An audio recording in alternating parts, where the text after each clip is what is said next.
Welcome to the Accomplish More podcast, created specifically for the small business owner who doesn't think small. I'm your host, Gayla Scrivener.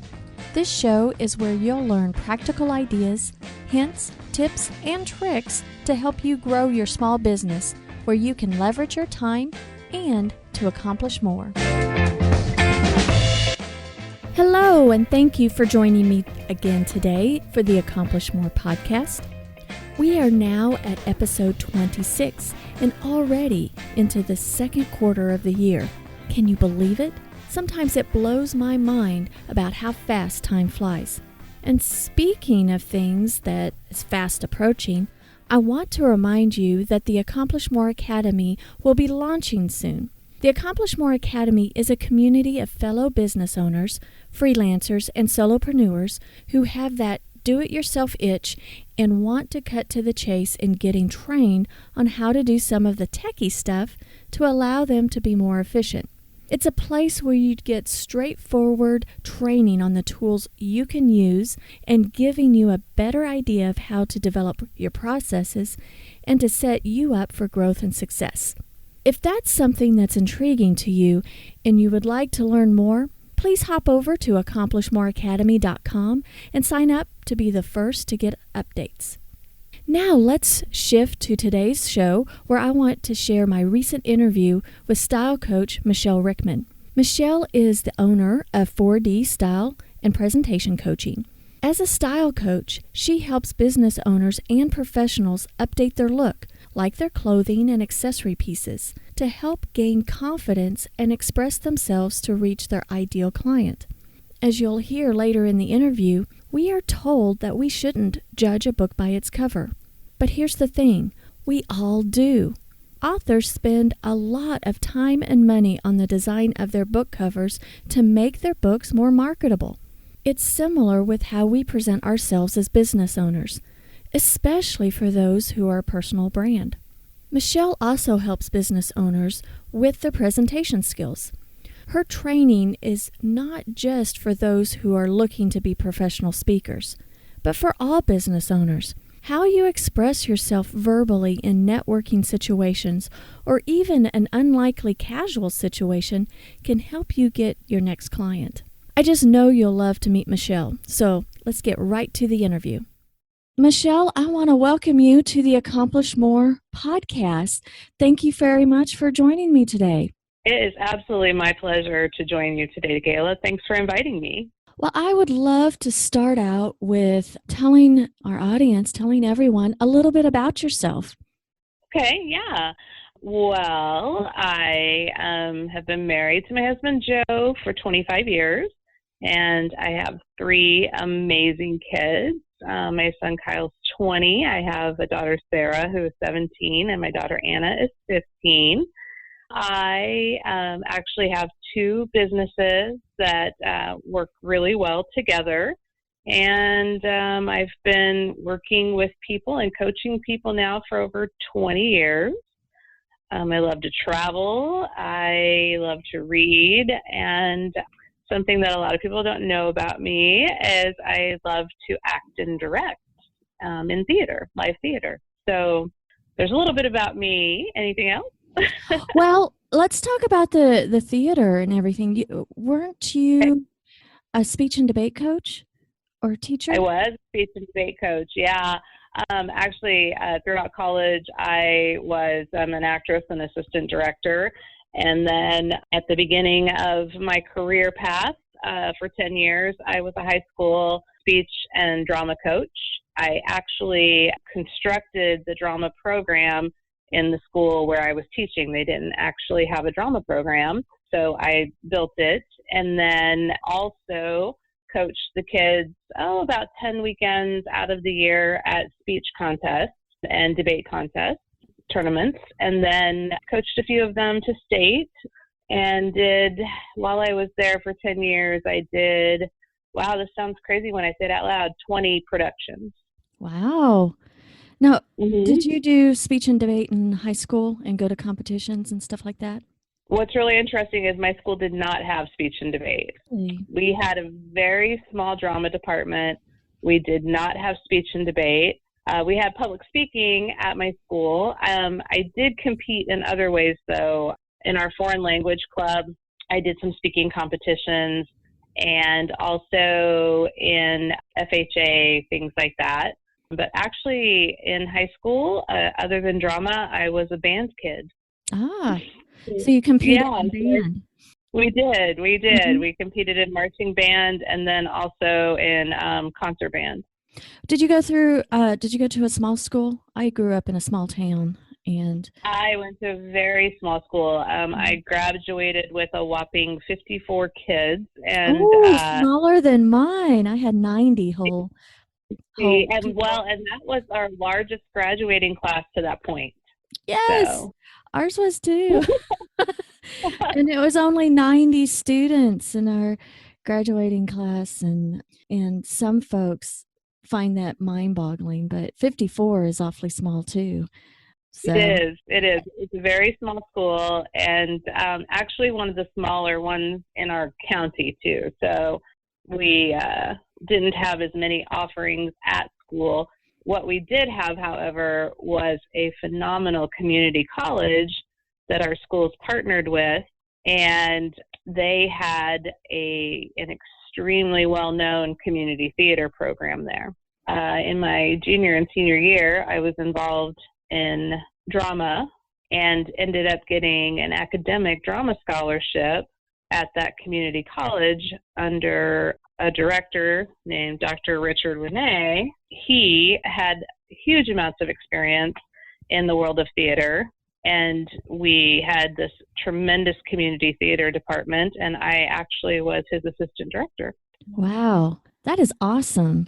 And then you transitioned to being a teacher yourself. I actually started out thinking that I might move into the world of directing and theater. I really looked into that, but I had this passion to help people. I always did. And drama changed my life so much.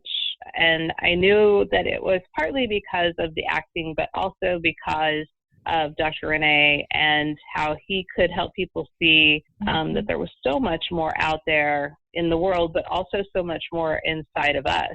And I wanted to really give that opportunity to other people, other kids out there, because I only had it in my last 2 years of school. So I wanted to work with kids and give them, or at least to help give them, that confidence level. And interestingly enough, the high school that I got my first job at was almost a sister school to the one I graduated from. Same size, same community experience, and that's the school where I taught for 9 years. Awesome. Were you a young teacher, like right out of college and jumped right into teacher? Isn't that interesting? The age difference between a college graduate and a high school student is so small. Yes, I was 4.5 to 5 years older than my seniors. Yes, and I look back on that. My speech and debate teacher was fresh out of college, but very influential, in our little school. And how long did you teach? Well, I taught 10 years total, and both in small schools. I taught 9 years in one school and then a year in another school. But in that last year of teaching, I had my son. Wow, I just had no idea how amazing he was going to be. Wow. Funny how that turns out. Exactly. And suddenly I was like, hey, I want to spend more time with this cute little guy. And started kind of looking for other ways to, I guess, really ply my craft to be able to still work with people and teach, but not have to do it on that, 8 to 4 school schedule every day. So what did you transition into then? I actually stumbled.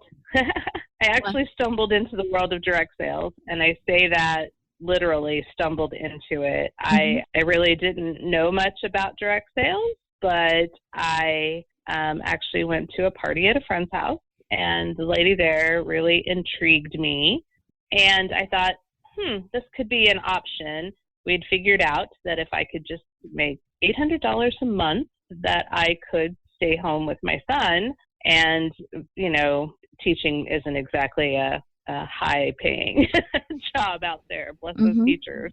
So if I could make $800 a month, that would make the difference up between childcare and driving. And I really planned for that just to be a stopover opportunity for me. But shortly into that business, I discovered that it was just another way to help people and teach them and empower people to have what they wanted, to have their own business, to present themselves, to maybe step out of a rut, or, really, Gayla, to have your cake and eat it too. It was that people could even have another part-time job, or they could be home with their kids, or I was working with retired people who really just wanted a little part-time something to get out of the house, just various reasons that people might want to start their business. And I was able to teach them not only how to start the business, but how to get out there and present themselves and build their business. Well, I met you a few years ago through our networking group, and how I identified you was that you sold Park Lane jewelry. But just shortly after I met you, I could definitely see that it was so much more, because it's not about the jewelry necessarily. Right. Exactly. It really isn't. Anyone who is in usually like a direct sales business, or really any sales business, it's really about people.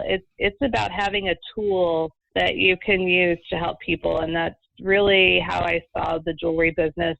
A lot of the reason I saw it that way too was because that's the way that Park Lane handles it. They're such a phenomenal company. They've been around for 63 years, and their business model is phenomenal.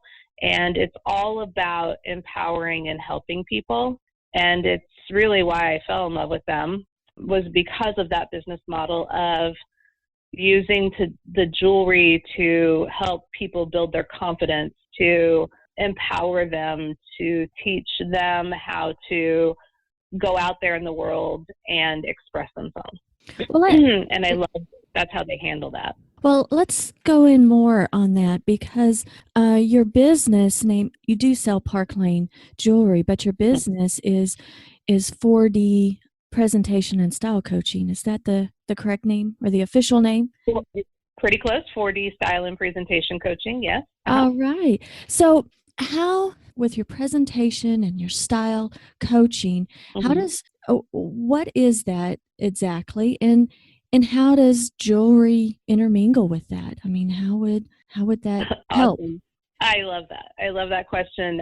Well, I transitioned, really, you mentioned that we met in our networking group, and I joined the networking group, just representing Park Lane. And as I was going to different meetings, different chapter meetings that we have within our group, I just really saw a lot of people struggling to talk about their business, standing up and stuttering or falling over their words, or how you can tell when somebody really just isn't getting out what they want to get out. They try, and so I saw a lot of that. I saw a lot of people who were maybe just saying the same thing over and over again. And the other thing that I was noticing was that their visual presentation, what they looked like, didn't seem to connect with what they were saying they did. And as I was sitting in those meetings, I was thinking, boy, if that person were on my Park Lane team, I would coach them to do it this way, or I would coach them to say this. And one day I was in the meeting and I thought, wait a minute, why would they have to be on my team? I have over 20 years of experience teaching people this. Maybe I should expand my thought process and use my experience and what I know to help more people. I'm already helping my team members. Maybe I could take what I use and what I've used over the last few years and develop that into something that could help business people. So I started doing a lot of research, and I realized that in all of the programs that are out there, whether it's a sales business, whether it's graduating with a business degree, marketing, a key thing that seemed to be missing was visual and verbal branding of ourselves. All of those taught us how to do our trades. It taught us how to go out into the world and brand a business, making sure that everything in your social media and your visual presentation about your business, your logos, everything was consistent across the board. But what I'd noticed in my years in direct sales was that there was nothing really out there available that taught us how to sell ourselves. There was a lot about the selling of the product and understanding your clients, but I couldn't find anywhere that it put it all together, how your visual and your verbal connect together. So what I did is I took everything that I'd used over the years and brought those together, decided I wanted to coach people on how to basically walk the walk and talk the talk. Everything that I do is based on images, everything, and perception is reality. And if people make a decision about whether they're going to do business with you in about 7 to 15 seconds after they see you, then you have a very small period of time there to make sure that what you look like visually connects with what you do. And you can control the perception of what people are seeing and what people are thinking. And at that point, you're going to connect with them a lot better. Well, you're right that we're taught a lot in marketing how to do memes and on social, and how your logo is supposed to be just right, and get a designer to do this, that, and the other. But really, for just ourselves, a lot of folks that you and I network with and that we serve are a personal brand. They are the name and the face of their own company. Presentation is important. It is a part of your branding, isn't it? It is. It really is. And something that I think a lot of people don't connect with the word style coaching is the fact that this is about taking who you are and what you represent and visually showing that to people. So a great example I love to use, and one of the things that really stuck with me was I had met a gentleman who, and this was even before I started 4D, but this is kind of the thing that really kicked me into it, was he owned a lawn care company. And he'd started the company sort of out of self-defense. His job had been phased out and he needed money, and he knew how to mow lawns. That's really where it came together. And he was very meticulous and very good at what he did. And pretty soon he had people working for him, and he was doing residential lawn care. But he knew that they could only mow so many residential lawns, and there was only so much you could charge per lawn. He knew that he could make more money if he could also get some corporate mowing jobs for big businesses. And he was very good. He had lots of references, but he was really frustrated because he'd been going in and out and putting bids in. And he even knew that even when he was lower than some of the other companies, he wasn't getting the job. And he just really couldn't figure out what was going on. But he told me that one day he got to an appointment early. He was sitting in his truck doing some work. He'd just come from a mowing job. And he saw some guys from his competition coming out of the building, and it hit him. He was dressed like he'd just come in from a mowing job, which, you know what, it's hard work like that is so important. And when you're out there working, obviously you're getting dirty, of course, but these guys look like marketing people. They were dressed like business people, polo shirts and slacks. And it hit him that if he was going to go out there into the corporate world, the people that he would be dealing with were expecting corporate and not the guy who was actually out there mowing the lawn. Now, in an ideal world, should that matter? No, it shouldn't. But in the world that we live in, does it? Absolutely.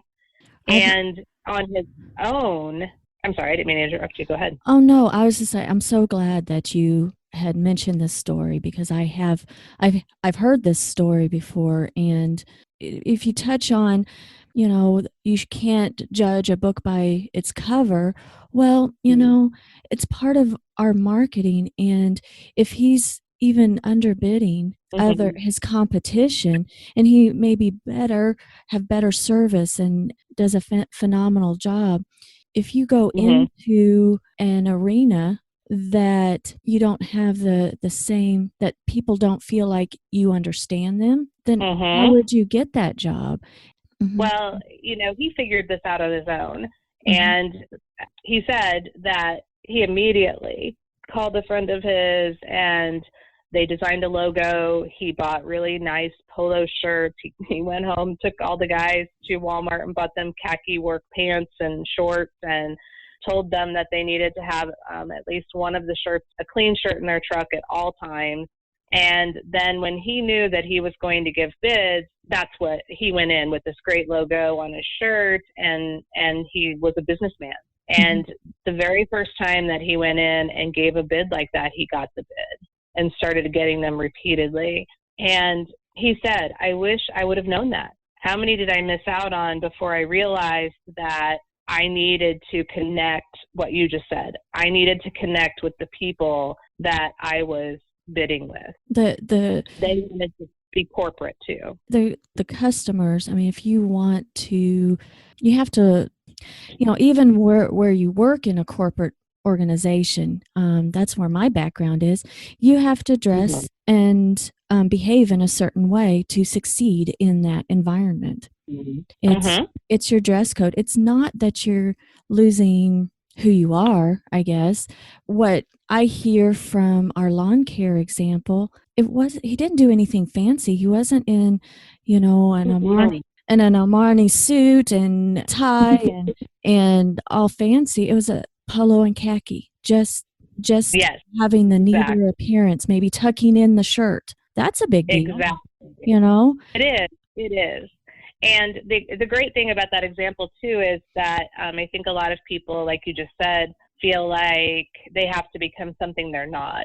And that's not it at all. But we all wear a lot of different hats in our lives. And you have to be able to switch those hats around.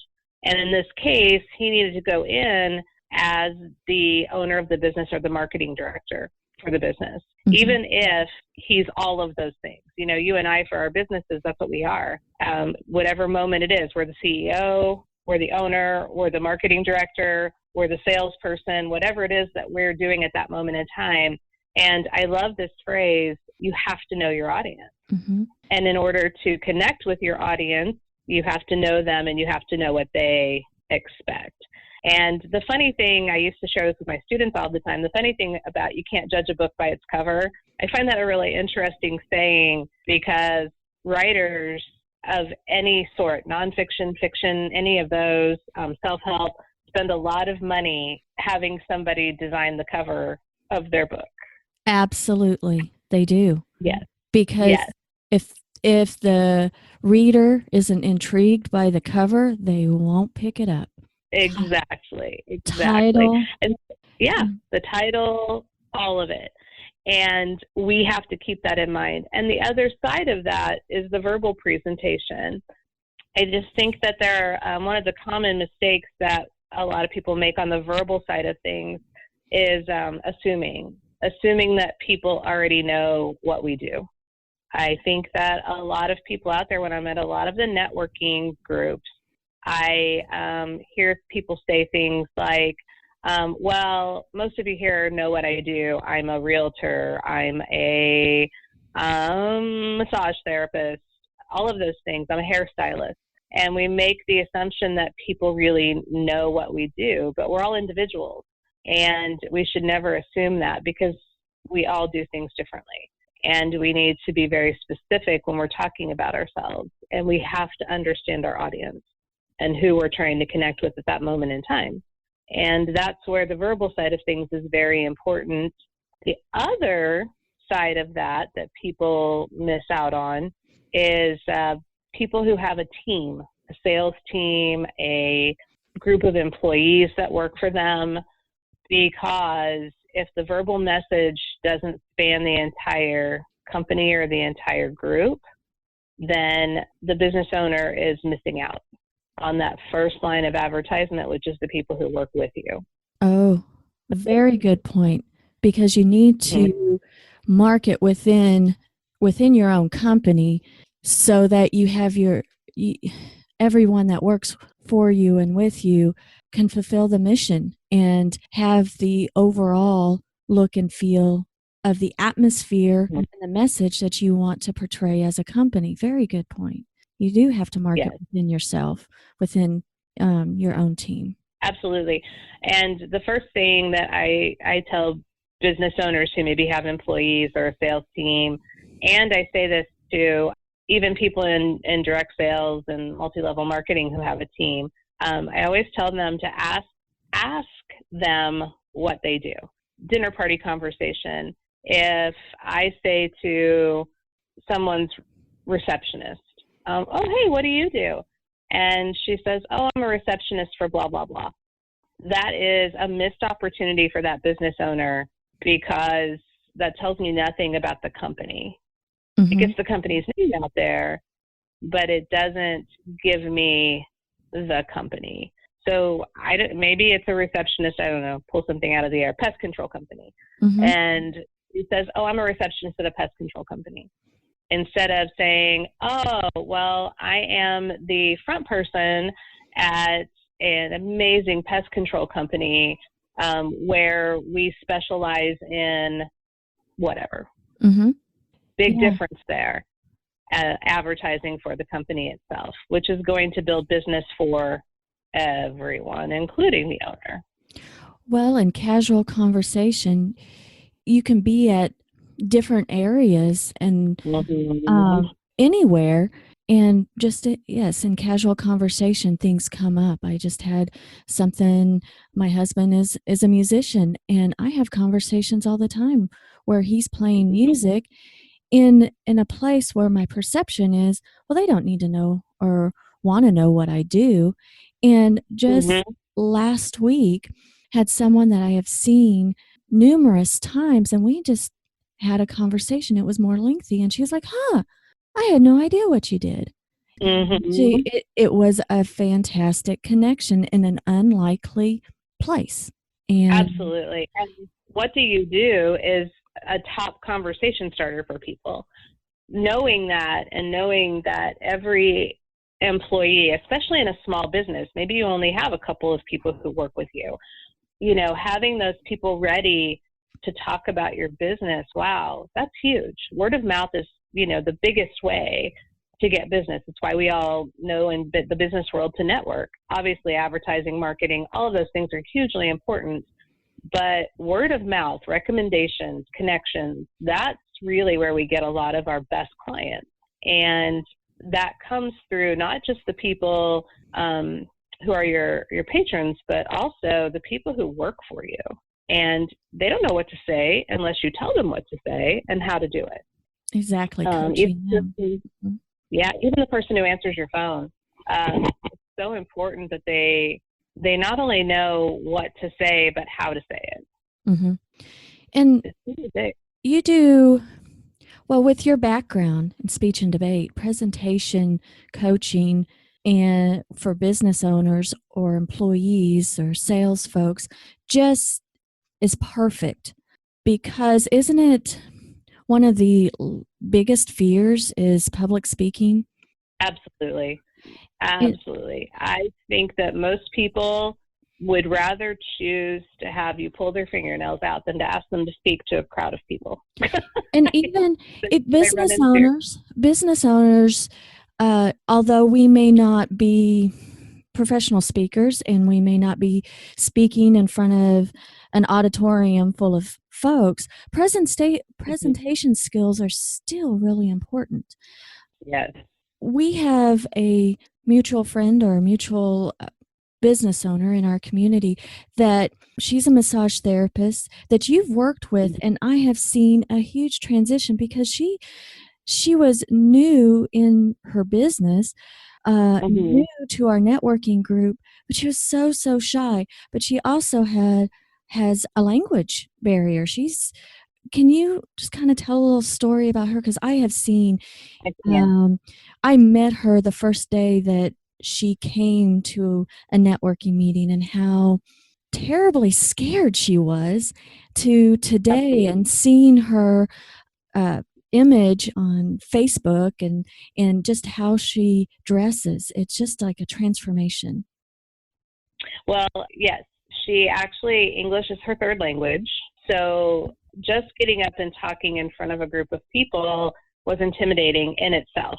But to come and talk about her business was even more intimidating to her because she was one of those people that was under the assumption that people knew what she did. And her basic message was, I'm a massage therapist, and if you're in pain, come see me. But really, the perception that so many people have about massage therapy, that approach was not working with them because there are a lot of people out there that their perception is that it's a luxury. They don't understand the connections in that. They also don't understand the difference in different massage therapists and what they specialize in.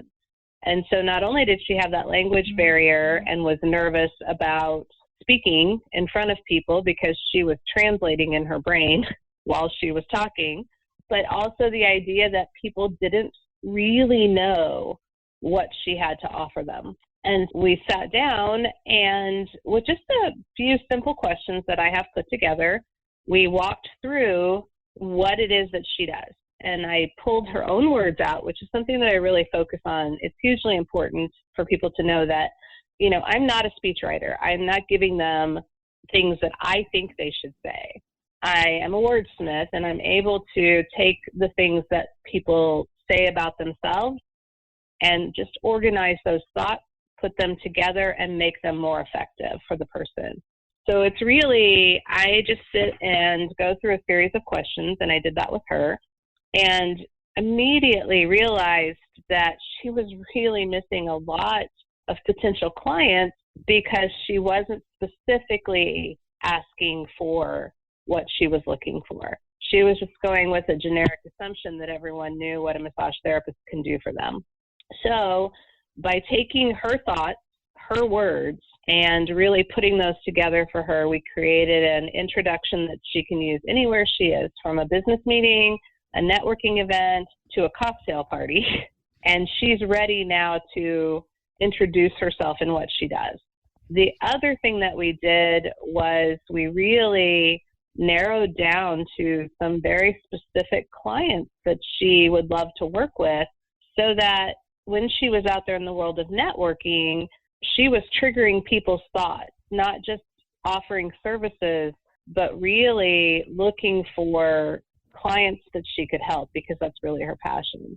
So it was really just taking her words and putting them together in a new way so that her thoughts were organized and ready to just roll off of her tongue when she got up to speak. So that makes such a huge difference for people. And she was so excited when it was her words. I wasn't constructing anything. All I was doing was just rebuilding what she already had. And the second part of that was, this is a great example of a business owner and being your own employee, because she is a massage therapist, but she also owns her massage therapy studio. And a lot of times she would be coming from giving a massage out into the business world. And she would do that dressed in leggings and a t-shirt, that kind of thing, or a lot of massage therapists wear scrubs. And she would be going to the business meeting dressed like she would when she would give a massage. And I simply just suggested that when she go out to business meetings, that she go out as the business owner. If we stop and think about that, if you were going to the bank to get a business loan, you would be dressed as the business owner. So you really need to change that hat. I said earlier that we all wear a lot of different hats. So change that hat and shift gears with that and go out to business meetings as the business owner. So she already had a really amazing wardrobe, and all we did was just do a few adjustments so that she could easily transition from being comfortable in her massage clothes to being comfortable in a business look to go out to business meetings. And it's made a huge difference. The first networking meeting that she went to after we began working together, she got more referrals in that meeting than she'd gotten in weeks prior to that, and just by switching a few little things. And that is amazing. And the more that you do it, the more, I'm sure that the first time of her newly crafted presentation or 30-second spiel or elevator speech was cumbersome or nerve-wracking. But the more that Mhm. you do it, the more confidence that you have, then that practice gives you confidence, I think. It And does. It and does. then And there are some techniques too that I teach people who are, because some people really do just have stage fright. mhm. And there are some really great techniques that I've created that I can help people with in that as well. So not only the practice part of it, but knowing what to do and how to do it to calm yourself and give yourself confidence is a huge part of that for some people as well. And when you want to attract the target client that you want to attract and earn the income that you want to, and especially for a personal brand, if Mm-hmm. you are not confident then in what you do, then you're not going to attract the right client, in my Mm-hmm. opinion. Absolutely. And Absolutely. No, I think that is completely true. And that is an observation, I think, excuse me, that a lot of people don't realize.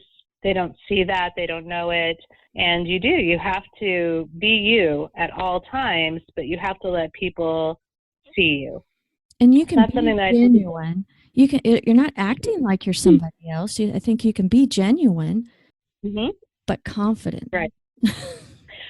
Right. Well, I think that's so true. And I know even, when you were transitioning in your Mhm. business from your corporate business world to um, doing what you do now, you had to shift your style to fit that and be within your comfort zone when you were dressing, but do it in a way that you could connect with the clients that you were looking for. And it took practice because I was very confident in my corporate environment because that's what I knew for 20 years. Then you jump in to being self-employed and not doing that before, then there's a transition and not as confident on, do I know exactly what I'm doing? Well, I don't think, as self-employed folks, I think we all have our adjustments and that we need to, you know, shift gears and learn Mm-hmm. how that we are all departments and Right. and we Mm-hmm. we have to get confidence in different areas and of our lives. I think we all have it within us, but sometimes there's that transition, and it's okay to stumble. I think you learn by doing. Oh, absolutely. And something interesting too that you just made me think of. When we are in business for ourselves, even though we do take time off to, do things with our families or children or whatever, we are still always kind of on because we're the business owner. And, like you just said, you never know where you're going to run into a business opportunity. So I think that style side of things, coming up with your signature style, goes all the way across the board of I really kind of have to be ready to meet clients or potential business people all of the time, but I'm also going to be in different environments. So how can I span that across my wardrobe to go from a business meeting, or maybe I'm going to be at my kids' school play or the grocery store. So how do I have a wardrobe that says professional or at least put together even when I'm at my most casual? Mhm. And it's funny because that's one of the things that when I started with Park Lane, that was one of the things that I absolutely loved was that we had this whole coaching session about the jewelry on wearing t-shirt pieces and how to dress up your workout clothes and things like that. So that moment that we've all had, we all know this, is that you're going to meet the most important person for your business or your life when you look your worst. Mhm. And so when we are quote unquote looking our worst, we can still look good and put together. And I think that that's a really important concept for people who are their own business. When we are our own business, when we are representing our own business, we just don't know who we're going to run into. And if it happens to be at the grocery store or the park you don't want to have to think that you have to run and crawl into the freezer in the freezer section because the one person that you've been trying to connect with is now walking down the aisle toward you. Yeah, absolutely. You know what? As you're talking about that, it occurred to me one of the facts that I've heard you say about a woman going into a job interview, and both have the same qualifications, one with jewelry, one without. Can you talk a little bit about those statistics? Sure. Actually, there have been some studies done, and I don't know the exact study. I actually read this in a book, but they sent women in to do job interviews. They wanted to see how the visual side of things actually affected people and why, like how that worked. And so they sent women in to job interviews, and they gave them all the exact same education, same experience, same criteria, great references, and really basically kind of dressed them even the same. And the only difference was that one woman would go in dressed nicely, the other one would just have accessories. They would have added something jewelry-wise, accessorizing for them. And 80% of the time, the accessorized woman got the job. And what they noticed when they would go back and look over the notes, it didn't say, oh, she got the job because I liked her jewelry, or she had this really awesome necklace on. It said almost every single time, just seemed to pay more attention to detail, seemed to be detail oriented, felt a little more put together. And so I think that's, isn't that interesting that that's what that translates to? And I'm not, go ahead. I'm not a jewelry person, really, but you have put me together with key pieces of jewelry that I use over and over again. That's very flexible, and I do feel more put together. Mm-hmm. And I would hope that I portray that. Just yesterday, I have this one necklace that my daughter actually gave me, and I only wear that necklace with this one particular shirt. And I always, every single time I go out with that, somebody comments on that necklace. And I don't have enough sense of style to know what other shirt I can wear that necklace with. And we need to work on that. Yes, we do. But fun thought that people remember that. Mm-hmm. It is, and it is interesting. But you also, when you bling yourself out just a little bit, you don't have to be totally blingy, because I'm not a blingy person. But exactly, your posture's a little different. You feel, I guess the word is a little bit more put together, and subconsciously present yourself a little bit differently. And so I can see if you're in your workout clothes and you have a simple piece that can accent, you don't feel so slobby, I guess you can say. Right. The same is true for men as well. There have been studies that have shown that jewelry for men works in a different way, but it still works for them. So for men, how is it different? It's different in the aspect of the way that people see it, but the difference can be made for them with a nice watch, bracelet, a ring in addition to their wedding ring, because people associate jewelry with success, and they have for centuries. And so when we see a gentleman who has taken the time to choose a nice watch, or has on a nice wristband, bracelet, things like that, or has a tasteful ring added to it, it does actually, to the majority of people out there, say something about success. Very good. You don't have to bling out the boy. No, we don't have to bling out the boy, but we do have to tastefully express his personality. And it's interesting, if you ever go into a jewelry store that carries watches, pay very close attention to the amount of men's watches that they'll carry compared to women's watches, because women will accessorize with a lot of different pieces, but men can really express their personality in the type of watch they choose. Just the watch. That's amazing. What I'm going to ask you a little bit about being a business owner. What is your biggest challenge about being a small business owner? My biggest personally, my biggest challenge is time management.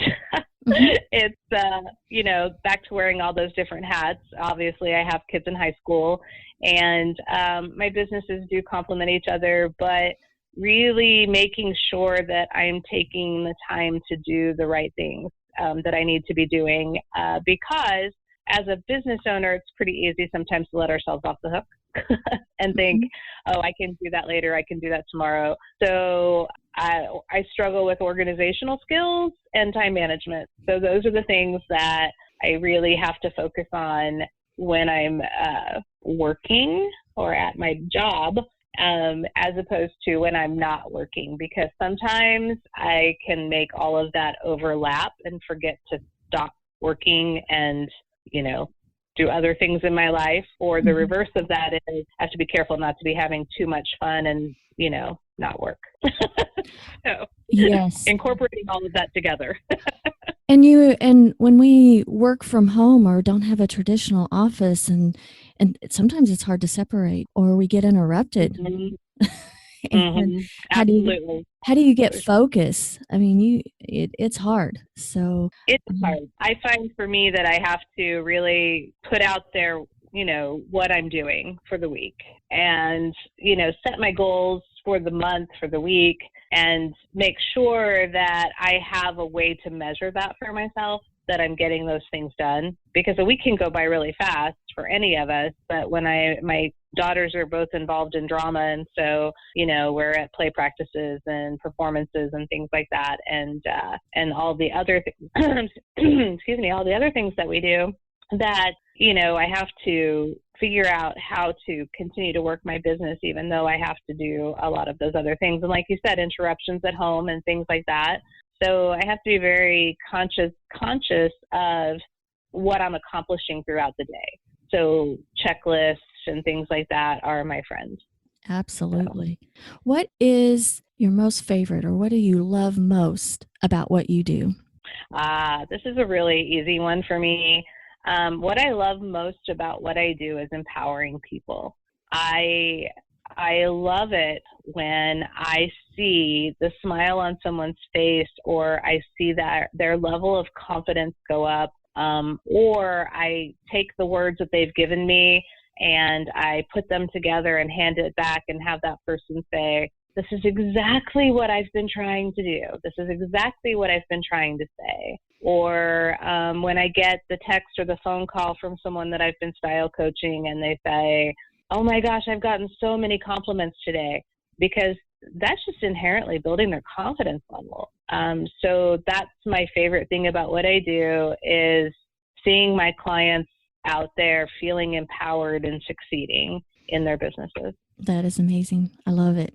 I love knowing you, Michele. And I light up every time I see you, and we just don't see each other. But is there anything else that you'd like everyone to know? Well, really just, I really just feel like that I just want people to know that there are ways out there to help you get over that fear of public speaking, that struggle that people have, that creating a signature style is not about changing who you are. It's about identifying who you are and expressing that. That shopping doesn't have to be scary, as Gayla knows now. Yes. Exactly. That we should all play to our strengths, and, find somebody who can help you show your strengths. And so whether that's a style coach or a presentation coach or a virtual assistant, it's that we all have to know what we're good at, and then we have to find the people to help us with the things that we aren't, because we can't be good at everything. And to build your confidence, build your business. And when you can go out there and express yourself clearly, concisely, and confidently, both visually and verbally, you are going to draw in so many more contacts and clients and business partners out there when you feel that. Oh, I love it. Thank you so much, Michele, for taking your time out of your busy schedule to be with us today. And where can people learn more about you and how they can find you? Well, first, I'd like to say thank you so much, Gayla, because just the connection to you and your passion for connecting with other business people and helping them out is just amazing to me. And so I really appreciate you asking me to join today. And if people want to know more about what I do, there are a couple ways that they can check it out. They can go to my website, which is www.michellerickman.com. And it's unique. My Michelle only has one L, so it's MiChelerickman. And so you can check everything out there at that website. If you want to just directly check out the jewelry, that would be www.myparklane.com/sparkle with Michelle. I also have a 4D, which, by the way, the 4D stands for your fourth dimension. I almost forgot to say that. I love sharing that. Yeah, that your fourth dimension is that intangible part of you that is your persona. It's who you are. And you can remember it that way. But you can go to 4D Style and Presentation Coaching on Facebook. Oh, and then there's also, you can catch me at Park Lane with Michele Rickman on Facebook too. So. Awesome. I'm going to have all of those links in the show notes. So everyone listening, you need to hop over to scrivenersolutions.com and hop over to the show notes and get those links, the quick links to all of Michelle's contacts and more, because any resources that we have in the show, I'll have there on the show notes. And again, I thank you, Michele, for being here. And my pleasure. Thank you so much. Awesome. I get so enthused every time I talk with Michele. I have to tell you a little secret, though. I hate to shop. Well, let me say, I hate shopping for clothes. Michele took me on a personal shopping trip and coached me through what good staple pieces I should buy. That day, I tried on a ton of clothes, and I really thought I wanted to curl up in the corner and just melt. Poor Michele. I was getting a little cranky, but she was wonderful and kept my spirits up. It was a great experience because she helped me get over myself and try on things that I would have never dreamed would look good on me. And she's right. The right clothes boosts your confidence. Remember to go over to today's show notes at scrivenersolutions.com/26. That's Scrivener, SCRIVENER, solutions.com/26. and get all of the links to connect with Michele.